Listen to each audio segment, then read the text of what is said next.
Emmy, you are a product owner at SARA Robotics. Can you please introduce your company? SARA Robotics is a startup we founded with EIT Digital and Brightcap together. We create robots that can support in healthcare. So we started in 2019 with the goal to support the enormous staffing shortages that are appearing in the healthcare sector. And I think especially when it comes down to taking care of our elderly, support of innovation and technology is really vital to maintain a high quality of care. So this is why we developed SARA. It's a social and autonomous robot, and it can work as sort of a colleague next to nurses to help them out during the day. We're currently in the middle of the COVID-19 pandemic, and the current situation is boosting the need for robots in a number of vertical markets, right? Because, well, the robots cannot get infected. What about SARA Robotics? Do you also currently experience customer traction? As soon as the coronavirus started to become a larger issue, and especially when the elderly homes were no longer allowed to welcome visitors anymore, we knew we had to do something to help out using SARA. So the robot is active at a couple of customer sites where no people were allowed to visit anymore. So one of the first things we did was to enable video calling via the robot so that the residents of the nursing homes can stay in touch with their relatives and still have some contact. After that, we got many requests from nursing homes whether SARA could provide support in such a period. And that is why we started also a new initiative where nursing homes can now borrow a robot for a month for free. So they can try it out during the coronavirus pandemic and get some help from SARA, get to know it. And many nursing homes have welcomed SARA since we started that.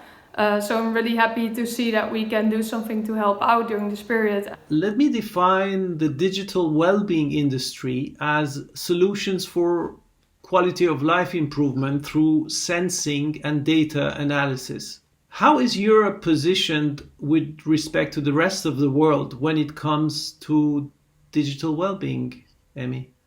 If I look at the healthcare robotics market specifically, what I notice a lot is that everyone always refers to Asia as sort of the first in this kind of innovation domain.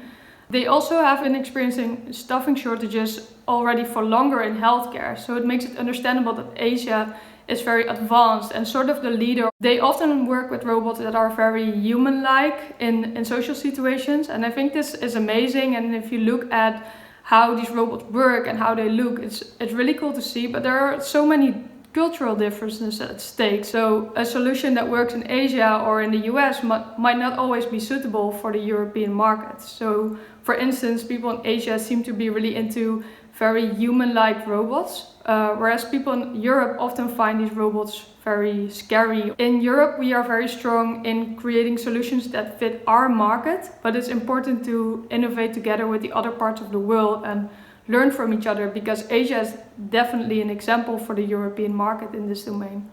Imagine you're talking to a young entrepreneur who wants to launch a digital well-being startup somewhere in Europe. What would be your advice to her? From what I've learned from my experiences I had with SARA over the past 1.5 years, I think the most important part is to involve potential customers and end users from the beginning on, even before coming up with any kind of solution to a problem you might see in the market.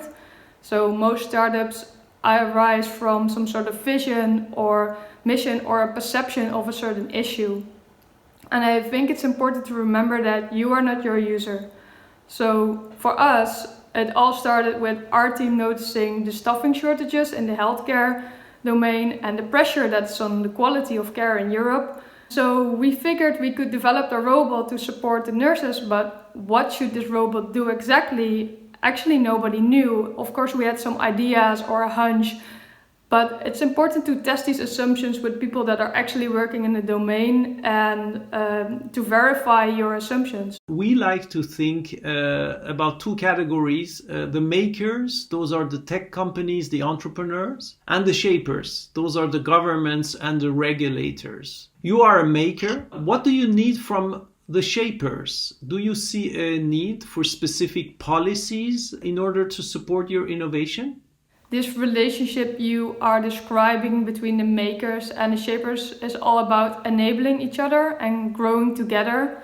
I think both makers and shapers should challenge each other, but then in a good way and learn together instead of creating restrictions for each other. It's important that governments and regulators allow care institutions to experiment with innovation and test out new things and think outside of the box of what is known to them. So give them a bit of flexibility to innovate themselves as well. Because especially in healthcare, and maybe now it's even more apparent due to the pandemic, it's crucial to allow for innovation and change the way of thinking about care and the quality of it.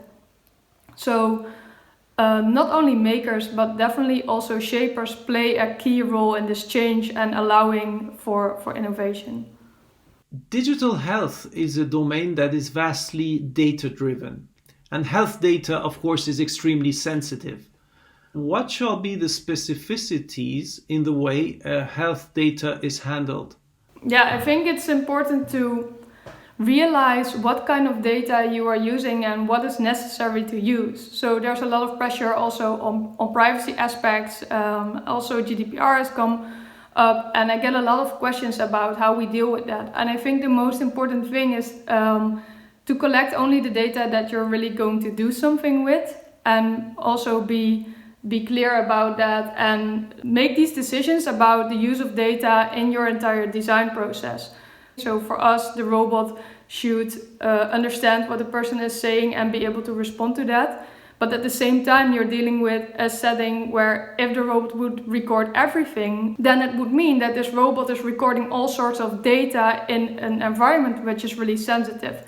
So we are really strict about the collection of data, and we make decisions on that even before we start building a functionality to really think of what data is really necessary for us. And I think it's really important to make this distinction. The competition for tech talent is fierce, and with the acceleration of remote working, of course, it will become really a global war.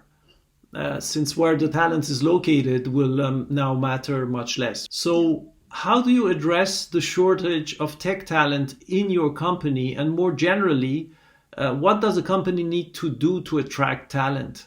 The people that are just finishing up with university and starting out a new career, these are mostly people that are not just triggered by salary. They also want to feel good about their job, have a contribution to the world, and also have a clear contribution within the company that they work for.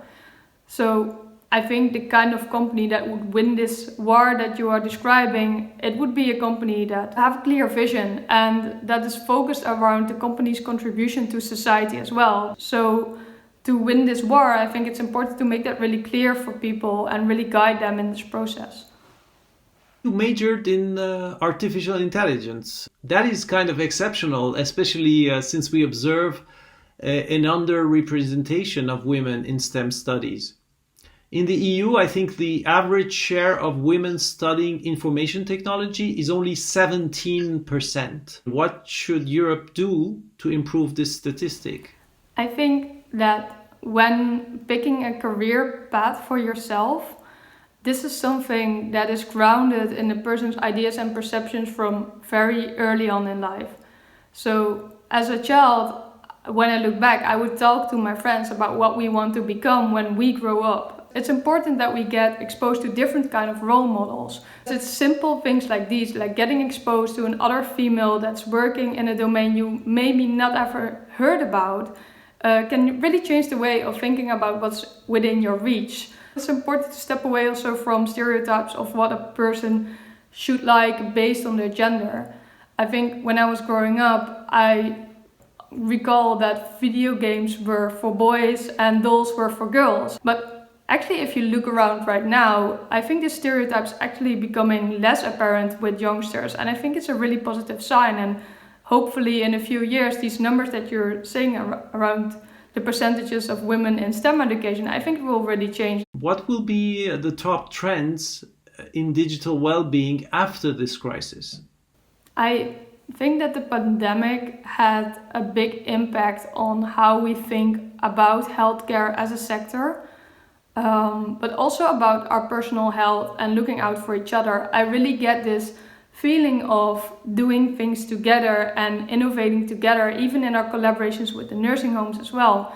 So I think a trend will be that people pay closer attention to their own health. So IoT and self-monitoring devices will become even more popular. But in relation to SARA and the things that I'm working on, I think people also realize more what isolation feels like. And this is a very important topic for elderly as well. So things that we are just currently exploring in our product development for the robot is to offer a platform, for instance, for family members to stay in touch with the elderly, even when it's not physically. And this kind of personalization really allows for more social contact. And in this way, a social robot is not social in the sense that the robot tells a story, but the robot is social in the sense that it shares a story from your family member to the people around you. So I hope that this feeling of standing strong together and watching out for each other, that is here to stay, and it will be reflected in the trends that we will see in the digital healthcare. Emmy, thanks very much for this very interesting conversation today. Yeah, thank you too.